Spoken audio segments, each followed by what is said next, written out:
Hello दोस्तों, आज इस वीडियो में हम बात करने वाले हैं एडवांस टैक्स पेमेंट के लिए। एडवांस टैक्स पेमेंट के लिए फर्स्ट क्वार्टर की जो लास्ट डेट रहेगी 15 जून 2023 रहेगी। इसको ऑनलाइन पेमेंट करने का आप मेथड चेंज कर दिया गया है। न्यू मेथड से टैक्स कैसे होगा, ई पे टैक्स, वो इस वीडियो में हम जानेंगे। Advance tax payment assessment year 2024-25 के लिए आप एटीएम कार्ड मतलब debit card, credit card, online banking, counter payment या payment gateway like UPI etcetera से कर सकते हैं। चलिए स्टार्ट करते हैं। ऑनलाइन पेमेंट चालान करने के एडवांस टैक्स पेमेंट करने के लिए दो प्रकार से कर सकते हैं। एक फर्स्ट रहेगा अपना विदाउट लॉगिन आईडी, मतलब आपके पास इनकम टैक्स का आईडी लॉगिन करने की जरूरत नहीं तो भी आप पेमेंट कर सकते हैं। और सेकंड रहेगा login with income tax account से। तो सबसे पहले आपको गूगल में टाइप करना है ई फाइलिंग। जैसे ही आप ई फाइलिंग टाइप करोगे आपके पास फर्स्ट ये साइट ओपन होगी।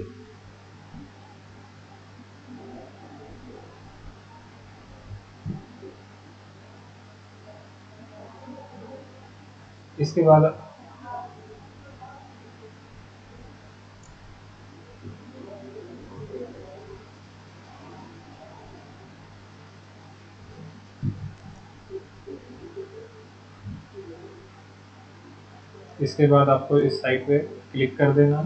जैसे ही आप इस साइट पे क्लिक करोगे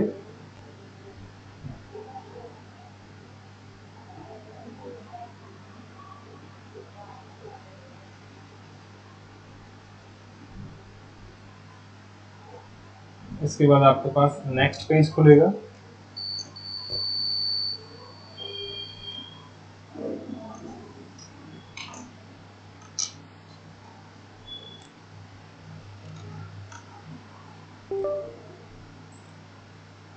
जैसे ही आप पे क्लिक करोगे नेक्स्ट पेज आपके पास ये पेज ओपन होगा।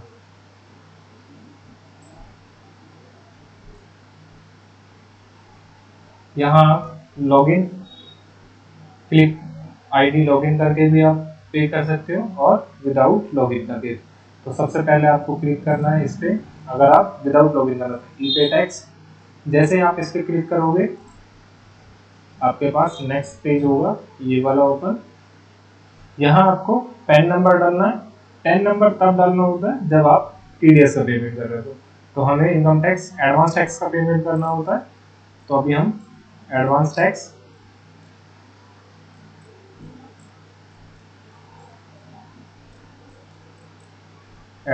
का पेमेंट कर रहे हैं तो यहाँ हमें पैन नंबर डालना है। यहाँ दोबारा कंफर्म पैन नंबर डालना है, दोनों सही। उसके बाद आपको फोन नंबर डालना है, कोई सा भी जो आपके पास अवेलेबल हो। उसके बाद आपको नेक्स्ट कंटिन्यू पे क्लिक कर देना है। जैसे आप कंटिन्यू पे क्लिक करोगे उसके पास आपके पास ओटीपी जाएगा। आपको ओटीपी एंटर कर देना है। ओटीपी एंटर करने के बाद आपको कंटिन्यू पे क्लिक कर देना है। जैसे ही आप कंटिन्यू पे क्लिक करोगे उसके बाद आपके पास नेक्स्ट पेज ओपन होगा। यहाँ आपके पास हो जाएगा कि आपका ओटीपी सक्सेसफुल वेरीफाई हो चुका है, आप पेमेंट कर सकते हो। यहाँ आप पेमेंट करने से पहले देख लें आपका पैन नंबर एकदम करेक्ट है या नहीं। पैन नंबर में जो नाम होगा वो आपको शो हो जाएगा, आपका नाम मैच कर लीजिएगा। आपको सिक्योरिटी रीजन से यहाँ हाइड कर दिया था ऑनलाइन पे। इसके बाद आप पैन नंबर वेरीफाई कर लें, उसके बाद आपको लॉगिन कंटिन्यू पे क्लिक करना है। जैसे ही आप कंटिन्यू पे क्लिक करोगे तो आपके पास टैक्स पेमेंट का चालू खुल जाएगा। अब बात करते हैं हम इस एक सेकेंड। जैसे हम कंटिन्यू पे क्लिक करेंगे तो टैक्स पेमेंट के लिए चालान होगा। वो प्रोसेस आपकी वीडियो में छोटी रहेगी, इसलिए हम लॉगिन करने और विदाउट लॉगिन करने का सेम रहेगा। यहाँ तक जो स्टेप रहेगा वो दोनों में अलग रहता है। अब आप बात करते हैं जैसे कि हम लॉगिन करने की बात करते हैं। यहाँ लॉगिन दिख रहा है, आपको इस पर क्लिक कर देना। जैसे ही आप लॉगिन क्लिक करोगे तो यहाँ आपको पैन नंबर डाल देना। आपका पैन नंबर क्लिक करने के बाद आपको कंटिन्यू पे क्लिक कर देना है। जैसे ही कंटिन्यू पे क्लिक करोगे आपका पैन यहाँ आपको टिक करके और आपका पासवर्ड डाल देना। पासवर्ड आपको याद नहीं है तो पासवर्ड फॉरवर्ड कर सकते हो। पासवर्ड फॉरवर्ड करने के लिए आप आधार कार्ड से या आपका डीएससी बनवा रखा है वो, या फिर जो आपने मोबाइल नंबर जो इनमें एंटर कर रखे हैं उससे आप पासवर्ड फॉरवर्ड कर सकते हैं। तो हमने पासवर्ड डाल दिया और इससे लॉगिन कर देते हैं। जैसे आप लॉगिन पे क्लिक करोगे आपके पास आपकी प्रोफाइल खुल जाएगी, यहाँ आपका नाम आ जाएगा, यहाँ पे ये टैब आ जाएंगे, इसमें अलग अलग फंक्शन है, यहाँ आपकी आ जाएगी। तो हमें क्या करना है, सबसे पहले ई फाइलिंग पे कर्सर पे क्लिक करना है। जैसे आप ई फाइलिंग पे क्लिक करोगे आपके पास income tax return, income tax form और ये आपके पास आ जाएगा ई पे टैक्स। तो अभी आपने देखा ई पे टैक्स वहां विदाउट लॉगिन था और यहाँ लॉगिन है। अगर हम लॉगिन से करते हैं तो ऑटोमेटिक हमारी डिटेल फीड फाइल आएंगी, और अगर लॉगिन नहीं करते हैं तो जैसे कि हमने पैन नंबर डाला था वो डालना हो सकता है। तो यहाँ ई पे टैक्स पे क्लिक कर देते हैं। जैसे ही हम ई पे क्लिक करेंगे उसके बाद हमारे पास ये विंडो ओपन होगी। इस विंडो में सेव जो हमने चालान सेव बना रखे हैं टैक्स पेमेंट के लिए वो इसमें शो हो जाएंगे। जनरेट चालान जो हमने चालान जनरेट कर दिए लेकिन पेमेंट नहीं किया वो इसमें शो हो जाएंगे, और पेमेंट हिस्ट्री जो चालान का हमने पेमेंट कर दिया वो इसमें शो हो जाएंगे। तो अभी हमारे केस में कुछ भी नहीं हुआ है तो हम कुछ भी नहीं करेंगे। तो यहाँ आपको दिख रहा होगा न्यू पेमेंट, इस पे आपको क्लिक कर देना है। जैसे ही आप इस पे क्लिक करोगे आपके पास ये विंडो ओपन होगी। यहाँ पैन नंबर जैसे कि ये है, चेक पैन नंबर मैच कर लेना आपका पैन नंबर। अब ये वाली जो विंडो ओपन होगी ये लॉगिन, चाहे आप लॉगिन करें या विदाउट लॉगिन करें, दोनों में सेम पेज रहेगा। इस पेज के बाद दोनों में ऑप्शन सेम रहेगा। तो हमें इनकम टैक्स का एडवांस टैक्स पे करना है, तो जैसे कि यहाँ देखिए एडवांस टैक्स का कोड रहेगा 100 और सेल्फ असेसमेंट टैक्स का रहेगा 300। सेल्फ असेसमेंट कब होगा, जो आईटीआर भरेगा भी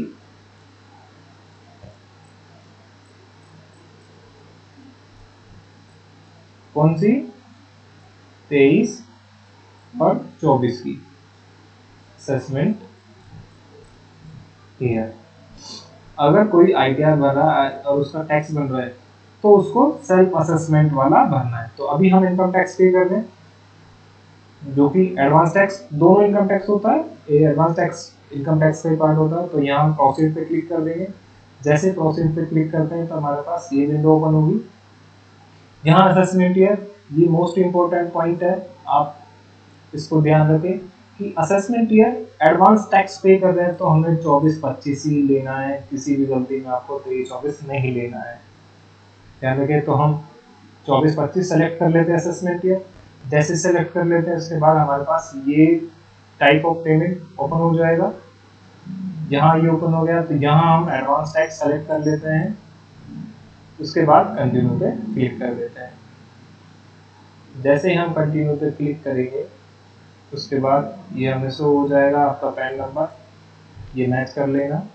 एडवांस टैक्स जैसे कि हमने डेमो के लिए 100 रुपीज़ डाल दिए, टैक्स में डाल लेना। आप अगर अदर किसकी कोई फीस आए तो बेटर रहेगा आप सारा का सारा हम टैक्स में डाल दें, इन चीज़ों में ना डालें। इसके बाद जैसे ही आप इस पर पेमेंट डाल दें तो उसके बाद आपको कंटिन्यू पे क्लिक करना है। कंटिन्यू पे क्लिक करने के बाद आपके पास नेक्स्ट विंडो ओपन होगी, सेलेक्ट पेमेंट मेथड। तो यहाँ आपको प्रीव्यू दिखा जाएगा आपका चालान का कि असेसमेंट ईयर कौन सा है। ये दोनों चीज ध्यान रखें, ये मोस्ट इंपोर्टेंट रहेगी। फाइनेंशियल ईयर हमारा 23-24 रहेगा एडवांस टैक्स के लिए, ध्यान रखें। उसके बाद यहाँ इनकम टैक्स कोड 0021 आ जाएगा, type of payment advance tax आएगा। इसके बाद आपका अमाउंट आ जाएगा 100 रुपये और पे नाउ पे क्लिक कर देंगे। जैसे ही हम पे नाउ पे क्लिक करेंगे उसके बाद हमारे पास ये विंडो ओपन होगी। पे नाउ पे क्लिक करने के बाद यहाँ कुछ टर्म एंड कंडीशन है, इस पे हम एग्री करके और सबमिट टू बैंक पे क्लिक करेंगे। इसके बाद हमारे पास पेमेंट का ऑप्शन खुल जाएंगे कि आप पेमेंट नेट बैंकिंग से कर सकते हो। नेट बैंकिंग के लिए आपके पास एक्सिस बैंक है तो एक्सिस बैंक से, कैनरा बैंक है तो आप कैनरा बैंक है, एचडीएफसी तो HDFC, ICI, Kotak, PNB, SBI and अगर इन लिस्टों में से नहीं है तो आप अदर बैंक पे क्लिक करके आगे कंटिन्यू कर सकते हैं। नेक्स्ट रहेगा हमारा डेबिट कार्ड। जैसे आप डेबिट कार्ड पे क्लिक करोगे तो यहाँ भी ये डेबिट कार्ड शो कर देगा कि आपके पास कैनरा बैंक का है कि आईसीआई बैंक का है या इंडियन बैंक का है या पीएनबी या एसबीआई का। अगर आप इन पांचों में से आपके पास कोई है तो आप इस पर क्लिक करेंगे और कंटिन्यू पे क्लिक करेंगे। अगर आप डेबिट कार्ड से नहीं करना चाहते हैं, पे एट काउंटर पे कर सकते हैं। याद रखेगा, अगर आपको पेमेंट कैश में करना है तो मैक्सिमम आप 10,000 रुपये तक कर सकते हो, इससे ज़्यादा आप कैश में पेमेंट नहीं कर सकते हो। दूसरा रहेगा चेक से। आप चेक दे सकते हो, चेक पे जाकर और बैंक में जमा कर सकते हो, ऑथराइज बैंक जिसकी हो, या फिर डीडी बनवा के कर सकते हो।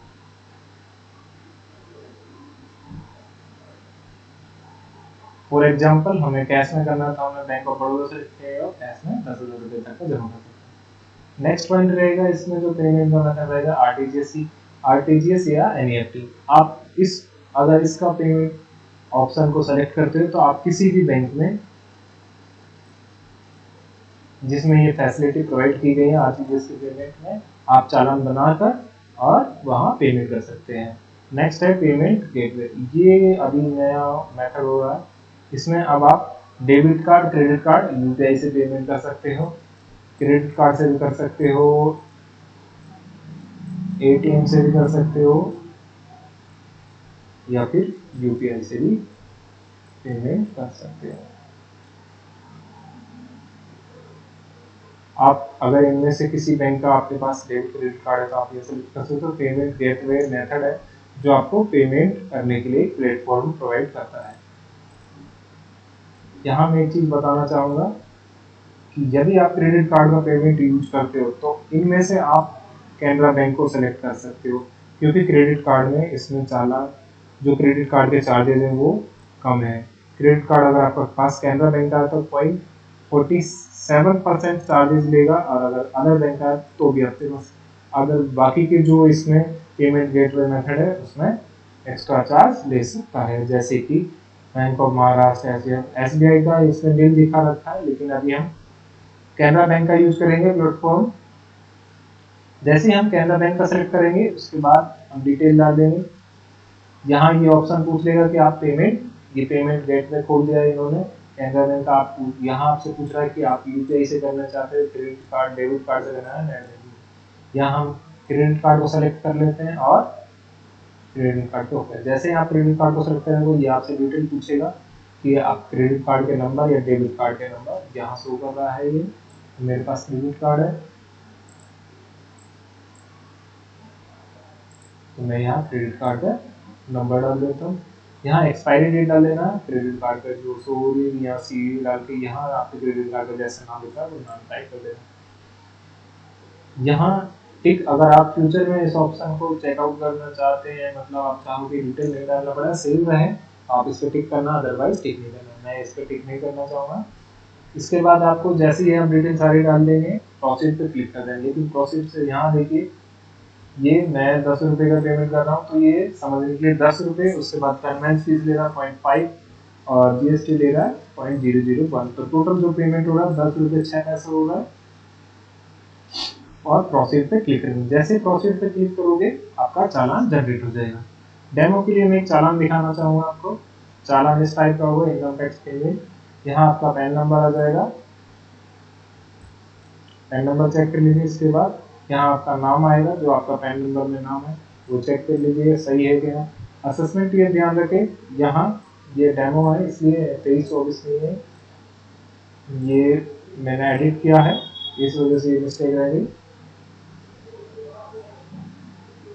यहाँ 24-25 आएगा, यहाँ 23-24 आएगा, मतलब फाइनेंशियल ईयर रहेगा 23-24 और असेसमेंट ईयर रहेगा 24-25। इसके बाद दिया जाएगा टाइप ऑफ मेजर हेड रहेगा एडवांस टैक्स, अमाउंट जितना भी आपने अमाउंट सेलेक्ट किया है वो चालान यहाँ। इसके बाद आपके चालान नंबर आ जाएंगे, पे एट काउंटर, अगर आप बैंक में पे करना चाहे तो यहाँ वो मेथड आ जाएगा, आपने किस टाइप से पेमेंट किया है, बैंक का नाम आ जाएगा, एक रेफरेंस है, टैक्स डिपॉजिट। अब आपको इसकी एंट्री करनी होती है, आपको मेजर पॉइंट जो ध्यान रखना है, इसमें एक अमाउंट मैंने स्टार लगा रखा है, एक तो अमाउंट रहेगा, उसके बाद डिपॉजिट डेट रहेगी, बीएसआर कोड रहेंगे और चालान नंबर रहेगा। ये आपके इम्पोर्टेंट है और आपसे इसमें अपनी अकाउंटिंग एंट्री कर सकते हैं। आई होप आपको वीडियो अच्छी लगी। Thanks for watching.